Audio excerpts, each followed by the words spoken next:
नमस्कार मित्रांनो, अंतरंगमध्ये आपल्या सर्वांचे सहर्ष स्वागत करते. मित्रांनो, आपण आज एक नवीन विषय घेणार आहोत.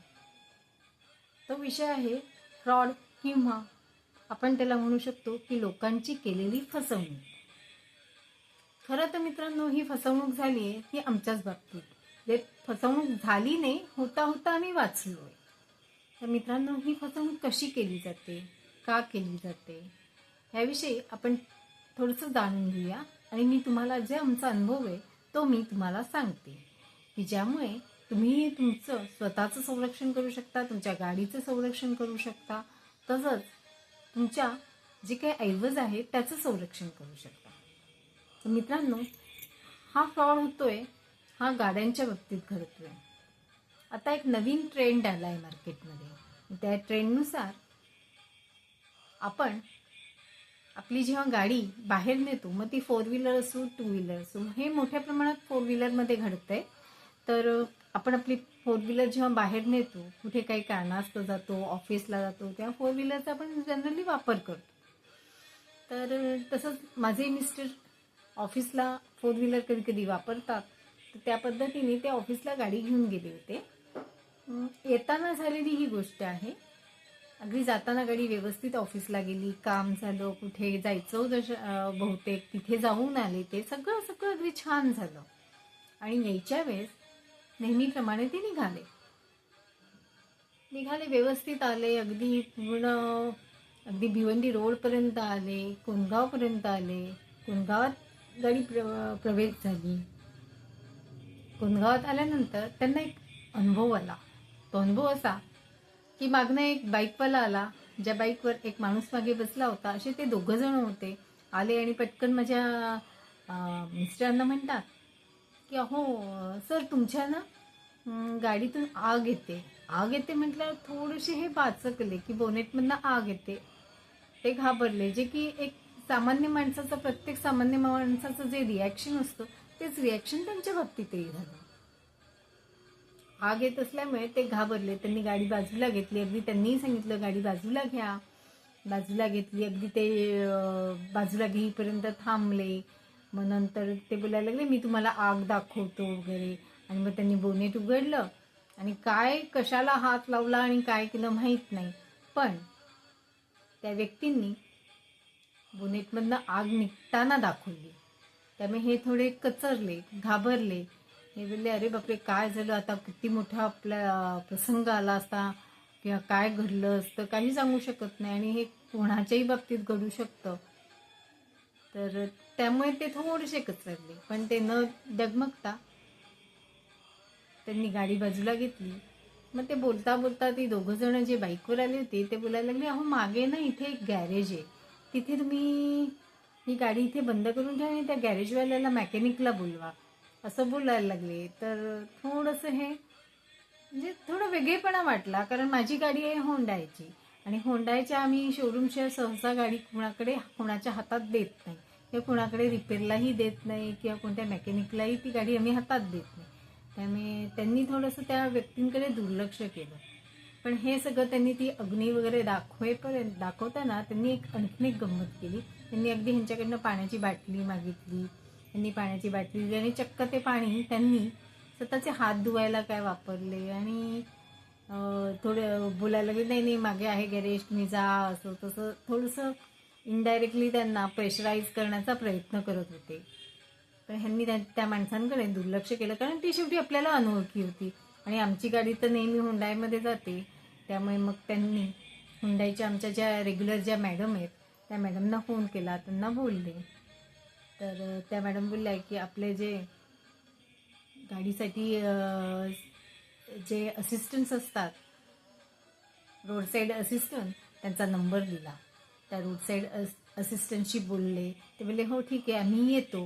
पण इन बिटवीन त्यांचं आणि माझं बोलणं झालं. ते मला बोलले. तर म्हटलं अहो आपली अशीशी एक व्यक्ती आहे, ओळखीची आहे, सगळ्या गोष्टीत त्या मदत करतात, खूप चांगल्या आहेत मॅडम, तर आपण त्यांच्याशी बोलून बघायचं का.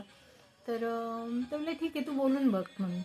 तर मी त्या मॅडमना फोन लावला. त्यांचं नावही मी जरूर सांगेन, कारण मोदी हुंडाईमध्ये सगळे माणसं खूप कोऑपरेटिव्ह आहेत, खूप चांगली माणसं आहेत ती मोदी हुंडाईची. निदान आमच्या जी आहे सरवलीची जी आहे ऑफिस, त्या ऑफिसची प्रत्येक व्यक्ती खूप चांगली आहे. खूप अगदी ॲडजस्ट करते आणि मदत करते, कोणालाही गरज लागली तर मदत करते. तसंच त्याही मॅडम खूप चांगल्या आहेत. त्यांचं नाव आहे मीनाक्षी मॅडम. तर त्या मीनाक्षी मॅडमना फोन लावला, म्हटलं मॅडम असं असं झालं आहे, माझ्या गाडीचं काहीतरी फायर वगैरे गाडीतनं येते, बोनेटमधनं वगैरे. थोडीशी मीही घाबरलेली होती. ते म्हटले काही मॅडम घाबरू नका, गाडी सरांनी बाजूला लावली आहे ना, बंद आहे ना. म्हटलं हो बंद आहे. तर घाबरू नका. मग त्यांनी मला लोकेशन वगैरे विचारलं, मी लोकेशन पाठवलं त्यांना, गाडीचा नंबर विचारला, सगळं त्यांनी डिटेल जे आवश्यक असतं ते डिटेल मी त्यांना दिलं. मग त्यांनी लगेच त्यांचे मेकॅनिक मोदी हुंडाईचे पाठवले. अगदी हार्डली 15-20 मिनिटात ते आले. त्यांनी बघितलं आणि आम्हाला एक शॉकच बसला. हो, शॉक बसला, कारण माझ्या गाडीमध्ये काहीच प्रॉब्लेम नव्हता. त्यांनी सांगितलं गाडी एकदम ओके आहे, तुम्ही अगदी सहजगत्या घरी जाऊ शकता किंवा कुठेही जाऊ शकता, त्या गाडीमध्ये काहीच प्रॉब्लेम नाही. तेव्हा मग हे बोलले की असं असे व्यक्ती आले ते, तर त्यांनी मग त्यावेळेस सांगितलं की आता ह्या भागात असे करणारे आणि आपल्या मार्केटमध्ये असे करणारे बरीच लोक आली, तर तुम्ही अशा ह्या लोकांना घाबरू नका किंवा अशा ह्या लोकांच्या बोलण्यावरला बळी पडू नका. तर मग तेव्हा त्यांनी सांगितलं, म्हणे ह्यांनी आगही दाखवली, तर तेव्हा त्यांनी सांगितलं असे काही काही वायर्स असतात की त्या एकमेकांना जोडल्यावर आग निघते आणि तेवढ्यापुरती ती निघालेली आग असते. असं काहीही झालेलं नाही आहे आणि तुमच्या गाडीचा काहीच प्रॉब्लेम नाही. तर मित्रांनो, मी तुम्हाला हा माझा अनुभव शेअर करण्यामागे एकच आहे की जसं ते मोदी हुंडाईवाले चांगली माणसं भेटली आणि चांगल्या माणसांनी चांगल्या प्रकारे आम्हाला सजेशन देऊन आमचं होणारं नुकसान वाचवलं. कारण जर त्यांच्याकडे पर्यंत आम्ही गेलो नसतो तर कदाचित हे गाडी लॉक करून गेले असते. म्हणजे माझ्या गाडीतलं काही ह्यांचं सामान, काही आमच्या गाडीचं जे काही ओरिजिनल आपले काही पार्ट्स असतात ते गाडले गेले असते, ते निघाले गेले असते आणि इतरही माझं खूप नुकसान झालं असतं. तर ते नुकसान होण्यापासून त्या मोदी हुंड्यांमुळे मी तर वाचले आणि माझ्या मिस्टरांनी घेतलेला तो निर्णय अगदी योग्य असल्यामुळे आम्ही वाचलो. तर मित्रांनो, ह्या सगळ्या अशा फ्रॉड लोकांपासून तुम्ही सावध राहा. आणि असे कोणी जर तुम्हाला तुमच्या आयुष्यात कधी कुठे भेटले किंवा कोणाला गंडवताना दिसलं तर प्लीज मी तुम्हाला एक विनंती करेन की असं जर कोणी कोणाला फसवताना दिसत असेल तर तुम्ही प्लीज फसवत असाल त्या व्यक्तीला समजवा, सांगा आणि स्वतः जर तुम्ही त्या स्थितीत असाल तर तुम्ही स्वतः समजून घ्या आणि तुमची ज्या प्रकारची गाडी आहे, ज्या कंपनीची गाडी आहे, त्यांच्या रोड साईड असिस्टंटला बोलवा किंवा तुमचे जे कॉन्टॅक्ट पर्सन असतील त्यांच्याशी बोला आणि निर्णय घ्या. पण अशा कोणत्याही गैऱ्या या अनोळखी व्यक्तींवर भरोसा ठेवू नका, विश्वास न ठेवू नका, जेणेकरून तुमचं होणारं नुकसान टाळेल. मित्रांनो, माझं तर नुकसान वाचलंय, टळलंय, पण तुम्ही तुमच्या गाड्यांचं किंवा तुमचं स्वतःचं होणारं नुकसान टाळू शकता. तर मित्रांनो, त्याप्रमाणे तुम्ही वागा आणि स्वतःचं नुकसान टाळा, हीच तुम्हाला माझ्यातर्फे असलेली विनंती आहे. तर माझा हा अनुभव तुम्ही लक्षात ठेवून तुम्ही तुमच्या मित्रांपर्यंत हा अनुभव शेअर करा, जेणेकरून त्यांचं असं कोणत्याही प्रकारचं नुकसान होणार नाही. मित्रांनो, मी एवढंच तुमच्याशी बोलून माझा अनुभव मला शेअर करून हे बोलणं थांबवते. Thank you so much.